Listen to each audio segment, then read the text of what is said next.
lépp lu ci génnee rek kenn du ko weddi kenn du ko mën a tekki man pour man loolu moo ëpp solo donc il ne faut jamais confondre vitesse et précipitation. Mais c'est un autre aspect madame le maire tey vous avez été yéen cible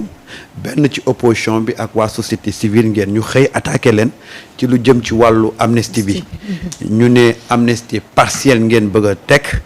te bu ngeen ko tegee dafa mel ni da ngeen ci rax mbirum tappale ñi ko wax ne ñoom amnistie totale la ñuy xaar les Sénégalais ont envie de comprendre. ki ko wax. waaw Thierno Alassane Sall wax na ko. Omar Youm société civile boo ko jëlee ku ci mel ni Birahim Seck wax na ko. ak Omar Youm boo demee Benno Bokk Yaakaar Omar Youm moom dafa bind benn réquisitoire bu sanglant daal di leen koy adressé. je vais commencer par ki mujjee. Omar Youm nekkul woon au pouvoir bi ñuy voté amnistie bi. si moo ko voté woon. waaw donc lui il se dédie. donc moom son cas c'est un cas très facile à régler, c'est politique nañ ko bàyyi mu féetewoo li mu mën wax. Il était au pouvoir avec Macky Sall. Ils ont voté cette loi. C'est sa loi. Donc, il n'a pas de commentaire à faire dessus. Parce que beaucoup de gens, il devait être contre. Il ne l'a pas fait. Donc, pour moi, ce n'est pas une personne qui ses écrits avec ses contributions. Je peux le prendre avec sérieux, je peux commenter. Donc, il faut que je tek mom. Qui est Thierno Alassane, il est dans son droit. Il faut qu'il y ait une opposition. On propose, il propose autre chose, c'est son droit le plus absolu te man nit buy opposé wu nous avons été opposants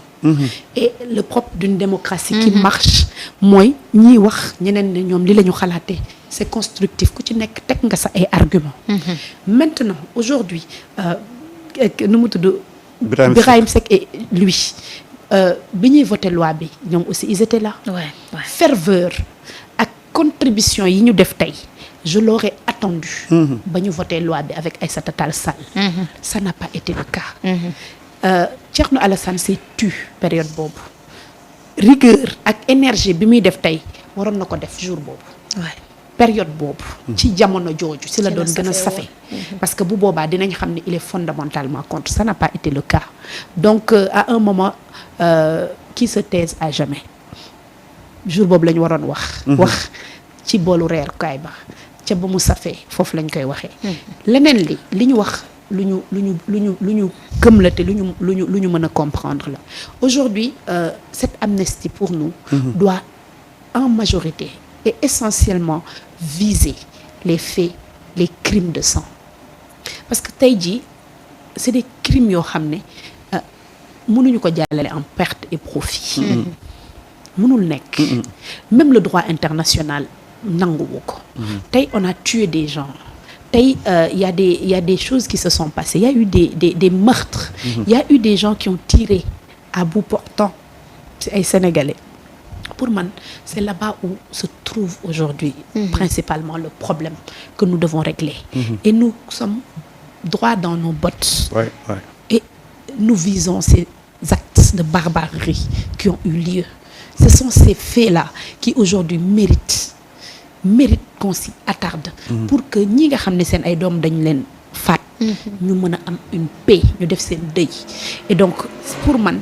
véritablement c'est là-bas où les Sénégalais nous attendent tous les jours on me demande moi je connais une femme qui avait un seul fils benn doom la ko yàlla may jour bi ñu defee amnistie bi elle m'a dit à jamais sama doom dama xam lu ko rey ça m'a touchée profondément et je pense que ce sont ces cas-là qui méritent aujourd'hui qu'on s'y intéresse donc am na loo xam ne buñ ci tolloo il faut que ñu arrêter de faire trop de politique politicienne et que les arguments que nous posons surtout notre frère député Amadou Ba a posé sur la table je pense que kenn ku ci nekk si ñun war na xam ne c'est là-bas où l'amnistie doit se mettre et doit mettre l'accent et aujourd'hui nous avons interprété cette loi pour donner plus de contenu à cette loi c'est parce que c'est là-bas où les Sénégalais nous attendent les Sénégalais ont envie de savoir ces 79 Sénégalais jeunes qui avaient tout leur avenir devant seen kanam kan moo leen rey niñ leen reyee ñaaw na qui est derrière qui sont les commanditaires Et ça, c'est même le droit international qui le demande. Et donc, en tout cas, moi, personnellement, et ça n'engage que moi. Moi, c'est ça que je veux comprendre. Je veux comprendre qui a tiré sur nous. Je veux comprendre comment, dans un État normalement constitué, nous menons rey ay nit comme su fekkoon ne bakkanu doomu aadama amul njëkk. En tout cas, moi, c'est là-bas où j'attends la justice sénégalaise. Le reste, les rapports financiers sont là pour juger ceux qui ont détourné. Mais les crimes de sang doivent aujourd'hui être jugés et punis par la loi. Pour que kenn bañ ko defati, on n'a pas le droit de tirer sur son peuple. On a tué des Sénégalais, on a tué des jeunes, on a tué par dizaines et de manière très violente. Pour moi, c'est là-bas où se trouve l'essentiel. Et c'est là-bas où je veux qu'on mette l'accent et le curseur.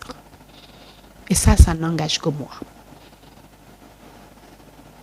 Madame le maire, ñu wax ci golf bi yaa ngi hérité benn mairie boo xam ne dégguñ fa entreprise bu mag su ma juumul madame le maire nooy def pour gérer gox boobu te bokk na ci gex yi nga xam ne bëri na ay ndaw yoo xam ne daanaka seen loxo jotul seen gannaaw bëri na ay famille yoo xam ne seen loxo jotul seen gannaaw lan nga fa jot a defagum aussi ci wàllu lu yokk seen taxawaay.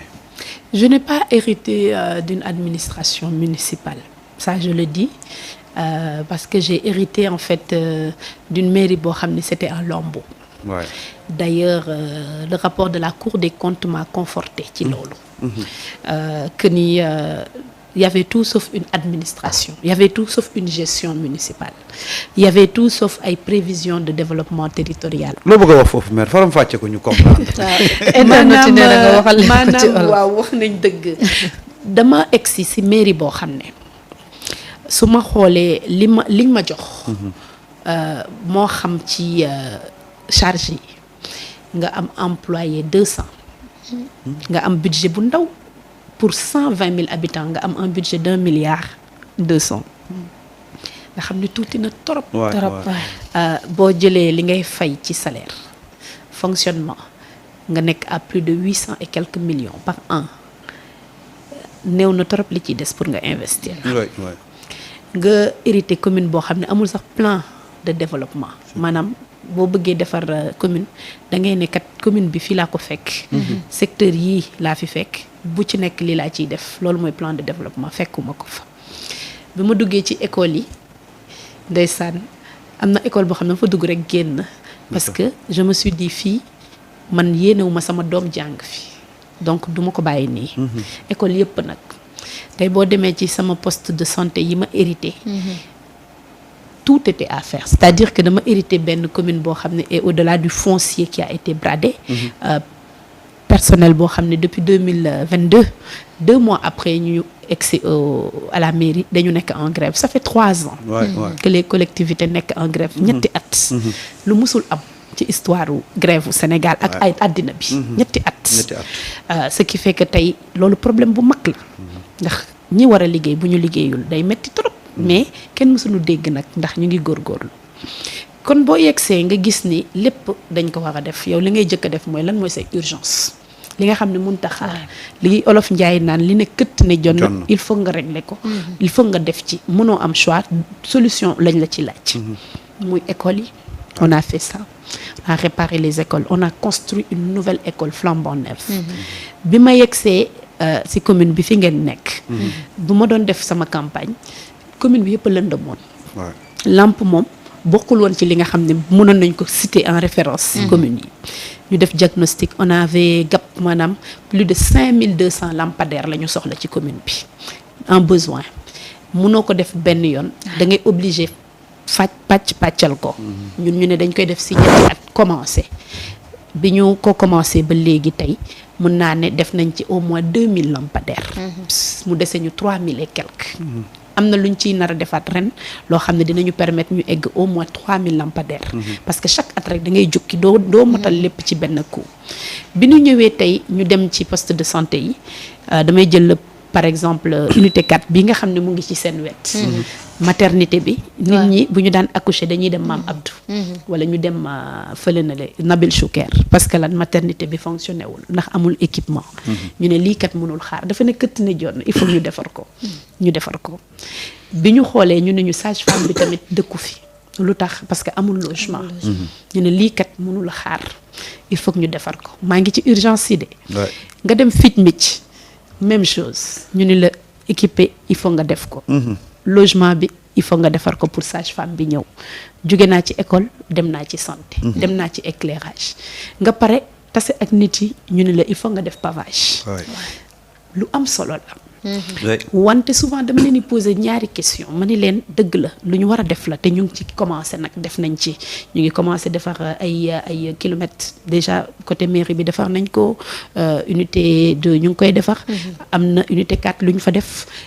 mais dafa am loo xam ne bu nee këtt ne jonn ci loolu ngay jëkkee bu école taxawee santé taxaw éclairage public taxaw ci loolu ngay jëkkee ñu def ko ñu pare ci loolu ñu ni ñu marché yi nga dugg ci marché yi am ci yoo xam ne amul toit demal ci marché unité 3 bi dañ ko defaraat nga de toit bi la ñu defar parce que pour man objectifu marché yi c'est d'aller dans des marchés modernes ñu dem marché Serigne Mansour kazalika nga dem ci marché yi tamit ñu ni la ñun de fii nga xam ne mooy suñu gànnuwaay baaxul da nga koy defar nga dugg ci écoles yi ñu am 14 écoles primaires benn bi dañ ko raser tabaxaat ko mu des 13 ñu ne ñun kat toilettes yi suñu